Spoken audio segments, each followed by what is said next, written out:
Starting in May, our amazing Reverend Anne Marie will be taking a month-long sabbatical.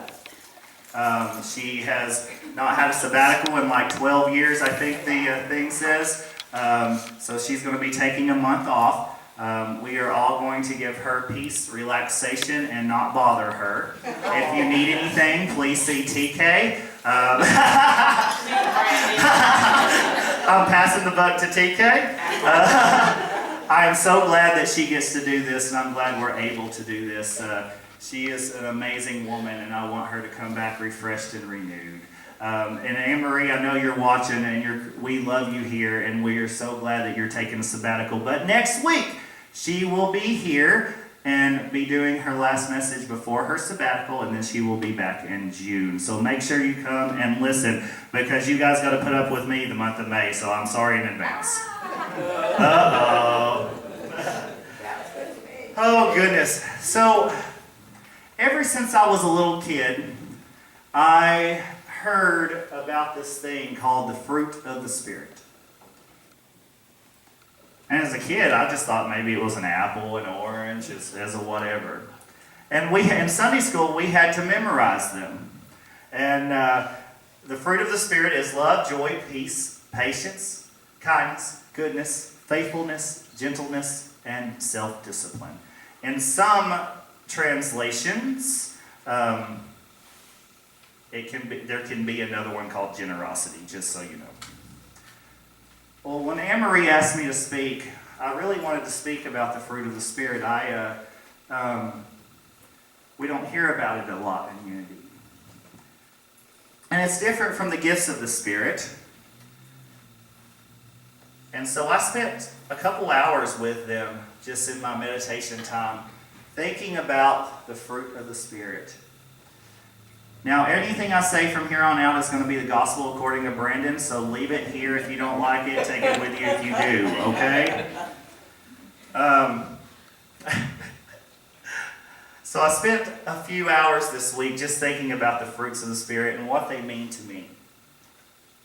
And I discovered when I'm connected with that one presence and one power that the fruit of the Spirit is a natural process that is ripened in my life, that manifests in its life. When I'm caught up in the illusion and the craziness of this world, I find that the fruit of the Spirit is not always coming forth. And so when I was actually taking a bath, and I started thinking about the fruit of the Spirit more and more. And how I know times when I've not been patient. Has anybody else here not been patient sometimes? I know sometimes that I haven't been as loving as I should, or generous as I should, or kind as I should. And I realized during that moment when I was going through all of these that these are very, very, very special words. That when we are connected to that one presence and one power, when we don't forget that we are all one and individualized expressions of that one, that these things just come out of us. The Apostle Paul wrote, actually, the fruit of the Spirit in his last letter to the Galatians at the very end of his letter. So he thought they were important too. Charles Fillmore, one of the founding person of Unity, said, "These are proofs of Spirit. Whoever exhibits these qualities in their daily living possesses and is possessed by the Spirit in the measure in which they express them." The first one, love. Love is the pure essence of being that binds together the entire human population and animals. And plants, thank you. Joy, the happiness of spirit expressed through God's perfect idea, human beings. Peace is that harmony and tranquility derived from the awareness of the Christ consciousness. Patience is an attitude of mind characterized by poise and inner calmness and quiet endurance, especially in the face of trying conditions. Patience has its foundation in faith. Kindness.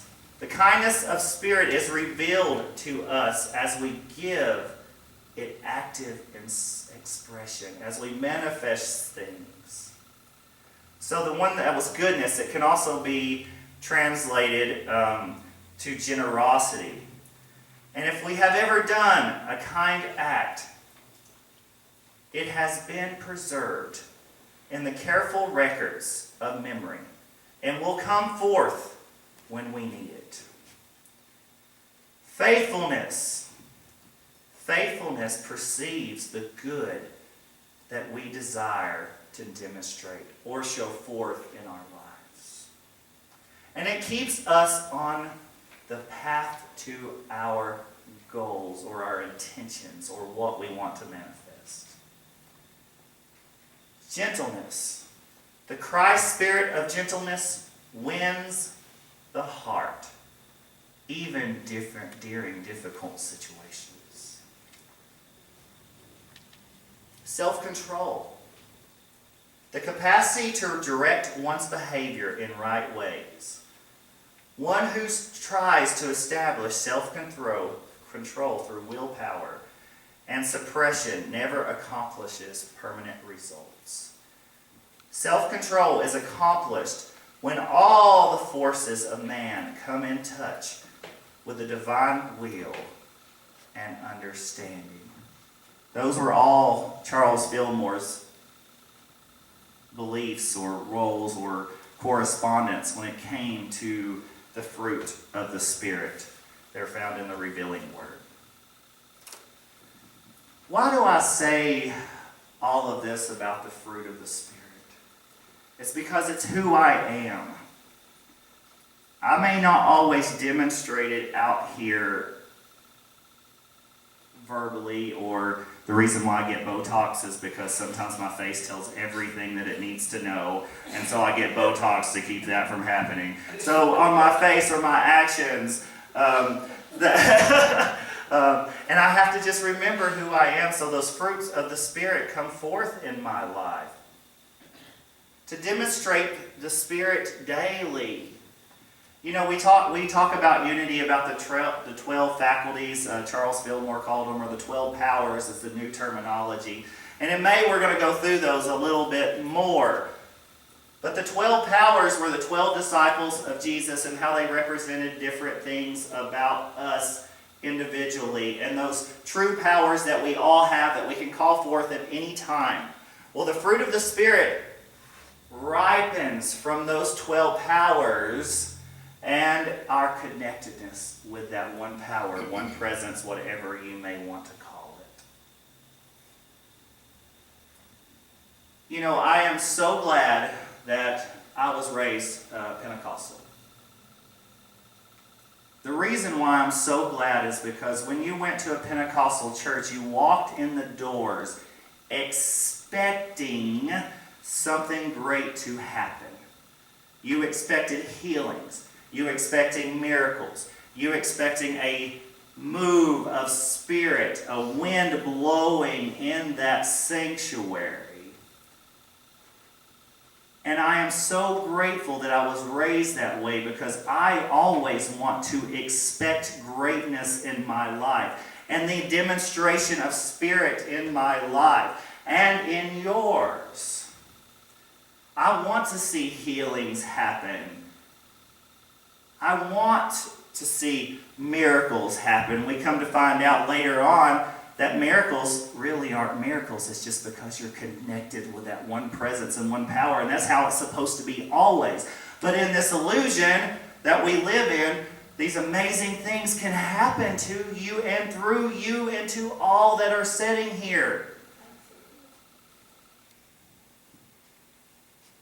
So I celebrate my heritage as being raised Pentecostal because I want to see the demonstration of Spirit in my daily life.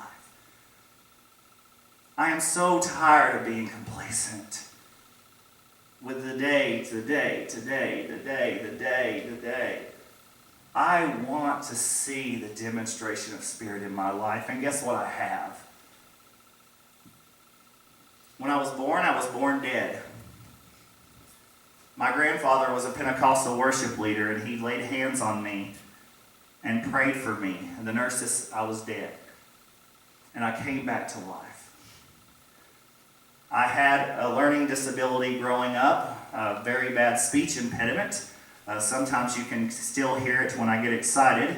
Got over that. There was a healing that happened with that. My grandmother, I was telling Michael this, I think it was last week.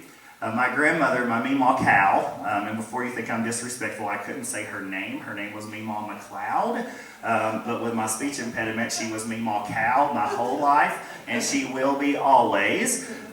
She turned 85 a couple of Sundays ago, and I was a child of the 80s, and she was a smoker, and I was throwing a fit because I was a brat as a child. That's TK.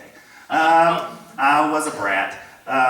And she tried to pick me up. I threw my head back, and she accidentally put her cigarette out in my right eye.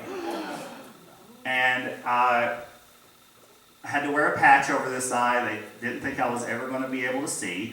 But with glasses, I am not legally blind in this eye. So, healing happens, demonstrations happen. And then when my diabetes walk, I know that you guys are tired of hearing about it, but my God, what a healing that was for me. And I am grateful that happened to me because my diabetes is in remission now. Everything in my blood work is perfect now. And I am so grateful to be the healthy person that I was meant to be in this life. And without that diabetes walk, I don't know if I would have been there. So even though it seemed like tragedy, it was an amazing experience for me. The number one way to demonstrate Spirit is just telling people who they are, how much they're loved, how beautiful they are, how kind they are, how amazing they are. And I don't mean beauty just from what you see on the outside. I mean beauty on the inside, that true essence of the divine. I got to get better about demonstrating that even with all of y'all. Because when I look out here, I see an amazing group of individualized expressions of that one power. Even though we all may be one, the divine expresses in every shape, color, form that you can imagine. And unity is here to celebrate all of those different demonstrations and manifestations of Spirit. We may not always agree, but we are here to celebrate each other. We are here to acknowledge the greatness in each of us.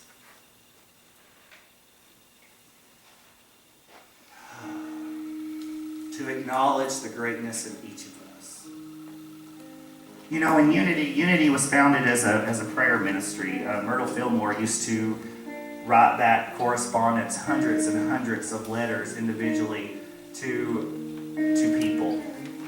And now Silent Unity employs 300, 400, 500 people. They're there 24 hours a day, 7 days a week.